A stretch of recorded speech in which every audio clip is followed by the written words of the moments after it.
Hello বন্ধুরা, কেমন আছো তোমরা সবাই? ভাবছি আজকে আমার দিনটা কেমন গেল সেটা তোমার সাথে শেয়ার করি। তো সারাদিন কাজকর্ম শেষ করে বিকেলবেলা ফ্রি হলাম, তো ভাবলাম কি করা যায়। তো অফিসের কলিগরা সবাই মিলে বেরিয়ে পড়লাম, চকরিয়া থেকে লামার উদ্দেশ্যে যাত্রা শুরু করব।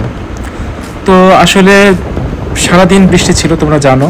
তো বৃষ্টির পরে পরিবেশ প্রকৃতি একদম সতেজ, পরিষ্কার আকাশ, ঘন গাছপালা, পাহাড়, সত্যি মনোমুগ্ধকর সমস্ত দৃশ্য, বিস্তীর্ণ মাঠ, নীল আকাশ, সত্যি চোখ জোড়ানো সব দৃশ্য। তো তোমাদের সাথে শেয়ার না করে পারলাম না।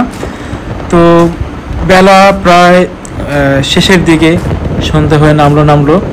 তো মনে হচ্ছিল দিনটা আরও বড় হলে খুব ভালো হতো, কিন্তু কি করার, বেলা শেষ, আমাদেরকে ফিরতে হবে।